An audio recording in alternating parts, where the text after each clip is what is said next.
Welcome mga kalakad. Dito tayo ngayon sa Tagum City, parte ng Davao del Norte. At dito tayo ngayon sa isang pagtitipon na parang seminar na rin.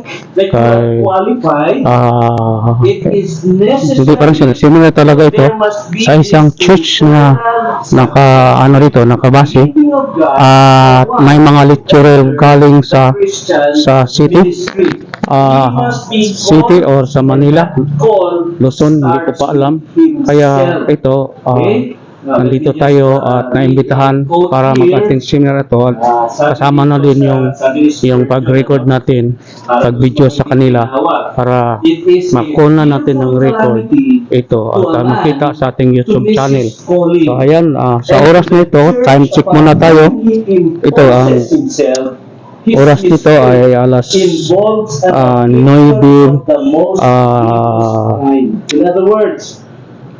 alas 9 15 minutes to 9. Ito ngayon i-focus ko sila pero sa labas yata tayo. Unahin muna natin ang nakaupo dito sa gawas at saka tayo pupunta dito sa loob. So ayan, atin ito. Ang ibig sabihin is irreprehensible or unassailable, na kung may mga tao na magbabato ng mga akusasyon sa taong ito, magbibigay ng isa-slander siya, kung magkakaroon ng patas na investigasyon, itong mga ibinabatong akusasyon na ito ay hindi didikit sa kanya. So yun pong ibig sabihin ng blameless. Hindi sa perpekto ka, pero kung meron mang ibato sa'yo na mga issue or kasalanan na patungkol sa iyong pagkatao, kung magkaroon ng pagsisiyasat, ito hindi mapapatunayan na totoo sa iyo. Yung salitang ginamit naman sa Titus 1:6, it's slightly different but it carries the same idea na ang ibig sabihin is unreprovable, na hindi rin ibig sabihin perfect, pero ang ibig sabihin walang ma-charge sa character natin na pagka in-accuse tayo, hindi tayo kumbaga ba makokondena dahil dun sa mga accusations na iyon. So yun pong ibig sabihin ng blamelessness, na pagamat merong mga akusasyon na ibato sa atin, hindi po dumidikit yung mga akusasyon na yon dahil tayo ay walang pintas. Now, anong mga area yung nire-require ang mga lingkod ng Panginoon na maging blameless siya? Merong dalawang area. Yung unang area is yung blamelessness pagdating sa kanyang home life, an uncompromised home life. At saka yung pangalawa, an exemplary personal character. So, nakita natin dito sa 1 Timothy at saka sa Titus na yung una na qualification na binigay dito, ang first and foremost is that he must be a husband of one wife. A husband of one wife. Ang unang ipinagpapalagay po ni Apostle Paul dito na sabihin niya na husband, tinutukoy niya po dito ay isang lalaki. Hindi po niya tinutukoy ang babae dito. Kasi malinaw po yung lengguwahe, yung definite na article na binigay, na ito'y dapat na asawang lalaki na may isang asawang babae. Ngayon, hindi rin ito tinutukoy, no? It does not mean na kapag kang isang lalaki, wala siyang asawa, ay hindi na siya pwedeng maging pastor. It also does not mean na yung isang pastor, let's say, mamatayan siya ng asawa at siya'y mag-asawa ulit, na hindi rin siya pwedeng maging pastor. Hindi po binibigyan diin dito yung marital status ng lalaki. Ang binibigyan diin po dito, ang ibig sabihin, by the way, nung salita, no, husband of one wife, ang ibig sabihin nun, it literally reads one woman man. And so, yung binibigyan dito, binibigyan ng diin is yung kanyang moral or yung sexual na behavior. Ang binibigyan po dito yung katapatan ng lalaki na yon pagdating sa kanyang sexual purity. An elder must be a one-woman man. Na dapat yung nag-desire na maging pastor, stick to one lang siya. Hindi siya babaero. Hindi siya yung patingin-tingin sa iba na maraming gustong hinahanap na babae. Hindi dapat siya babaero. He must not be found to be an unfaithful husband to his wife, whether we are talking about yung actual na adultery, yung actual na hahanap siya ng ibang babae. Tinutukoy din dito pati yung internal. Pagdating sa kanyang pag-iisip na faithful siya sa asawa niya kahit sa kanyang puso, nang tinitingnan niya lang talaga na babae para sa kanya ay walang iba kundi ang kanyang asawa. Na hindi yung, sabi nga nung kanta, no, akong kasama pero iba yung nasa isip. Hindi po gano'n ang dapat na nakikita. At itong qualification nito, it also emphasizes na yung lalaki, he maintains yung sexual purity ng kanyang sarili, both in thought, life, and his conduct. And therefore, itong elder, kung tayo hinahangad natin itong posisyon ng pagiging pastor, dapat matapat tayo sa ating mga asawa.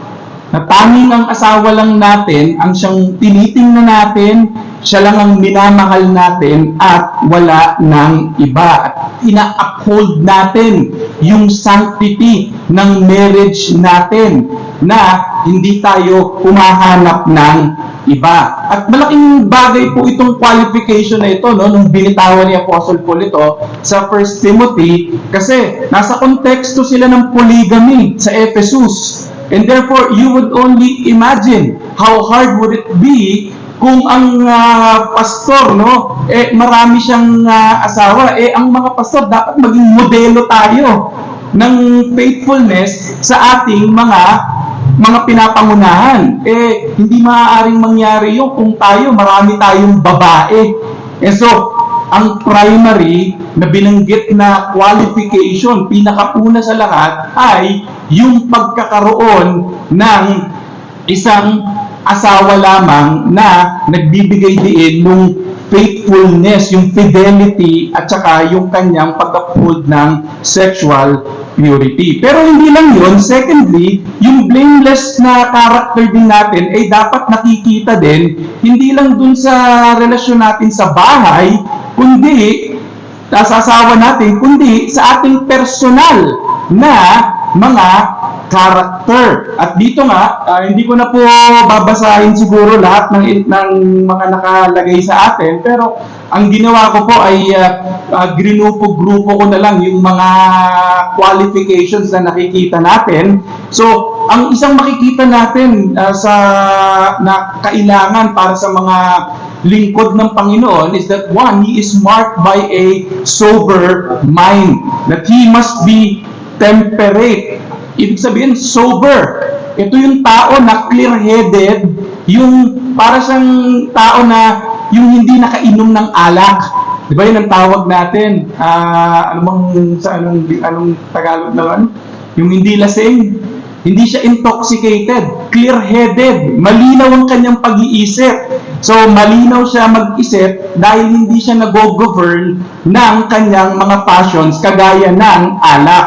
Pero hindi lang temperate kasi dapat maging prudent din siya. Nang ibig sabihin that he must be sensible in his reasoning, that he is not rushed pagdating sa kanyang mga desisyon, sa kanyang mga judgment, but he thinks through yung mga bagay na kanyang mga ginagawa. So, hindi po ito yung padalos-dalos pagdating sa mga choices niya, pagdating sa mga desisyon niya sa kanyang buhay. Maingat siya pagdating sa kanyang mga desisyon kasi nag-iisip siya. He is sensible in his reasoning. Pero thirdly, he is also respectable na ang ibig sabihin, virtuous na yung ibig sabihin ng salita, it is a result, anong resulta ng pagkakaroon ng isang clear-headed ka at saka sensible ka na mag-reason. Anong resulta niyan sa panglabas mo na buhay? You are respectable, a virtuous person. Sabi ni Hendrickson sa kanyang commentary, the overseer must be a man of inner moral excellency and of outward orderly behavior. Yung salita kasi na respectable sa original, it carries yung idea ng pagiging orderly. Maayos ang pamumuhay at yan ay resulta ng pagkakaroon ng clear-headed na pag-iisip, sensible na pag-iisip. Pero hindi lang na sober siya sa kanyang pag-iisip, he is also marked by goodness, that he is hospitable, na yung ibig sabihin sa original, literally, a lover of strangers, na ang pastor, dapat hospitable siya sa mga tao, na it involves yung kindness, yung generosity at pagiging sensitive sa mga pangangailangan ng mga taong nakapaligid sa kanya. Kaya nga, yung naghahangad na maging pastor, no, dapat friendly siya eh. Dapat people person siya. Hindi siya yung tao na umiiwas sa tao, na ayaw niya na makipag-communicate sa iba at hindi siya welcoming. Dapat yung magiging pastor is hospitable in that he is approachable. Pwede mo siyang lapitan at yung magiging pastor, nagwe-welcome siya sa mga tao. Yan ang kanyang gawain. Pero hindi lang hospitable, he must also love what is good. And the idea is having a strong affection for that which is intrinsically good. Na ibig sabihin, if he loves what is good, edi he hates what is evil. Ayaw niya ng mga masasama. And this may refer, dito sa konteksto niya, it may refer to a person or a thing, na itong tao na ito, hindi niya ninanais na ma-involve sa mga maling gawain, ayaw niya ng mga masasamang mga bagay, at ganun din, kasama na doon pagdating sa mga tao, that he should love every good man regardless ng kanyang race, yung kanyang social or economic na status. Pero hindi lang lover ng good, he must also be just. Na itong tao na ito, wala siyang kinikilingan, no? Nag-e-exercise siya ng impartiality at fairness. And he must be a man who treats people equally. Na hindi siya nakadepende na tinitingnan niya kung anong estado ng tao, kung paano niya pakikitunguhan. Na kung halimbawa, ito, mayaman, mabait siya sa mayaman, pero pag ito, mahirap, hindi niya pinapansin, wala siyang pakialam. Kailangan may patas na pagtingin sa mga tao, at kung merong kailangan na i-deal na mga problema, Okay, mga kalakad, walay break time ngayon. Siguro mo question ni mga lawang na, di pa ko sigurado, pero may karoon break time ko lunch ron, nito ni. So, mo na siya karon. Napagaling nagkaon siguro. Pupul ni sila. Nag-attend diri. Ani karon ang sulod na. Ani karon sulod na. Sa sulod diri sa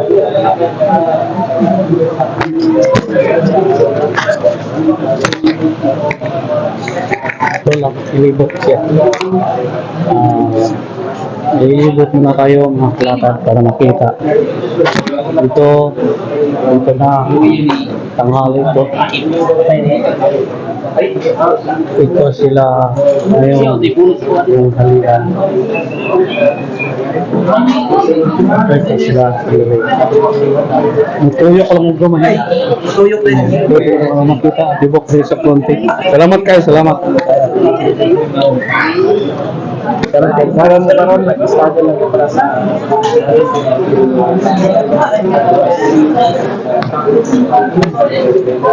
may shout out. Isa mo shout out. Isa lang. Ha? Wala. Kana. Ah. May shout out.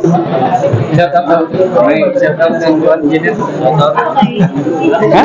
Nako? Makita niyo ni sa YouTube channel ko, Walking Brother. Vlogger mo ko? I-greet ang imong gisay mong greet mga partner. Shoutout sa mga brothers nato diya sa Surigao City. Okay. Pastor Noy Duroca, Duroca Brothers, and shoutout kay Engineer Jean Ligaspi at saka Pastor Paul Cuevas sa Cebu. God bless. Pastor? Jasper? Ikaw, Pastor Kapot. Isulti lang pangalan mo. Para may bawa sila na diri ka. Jasper Simon from Kimamon. Ito Tomas Davao del Norte. Sige, salamat. Tuyot lang na ako ikatot na. I-search siya sa sa YouTube.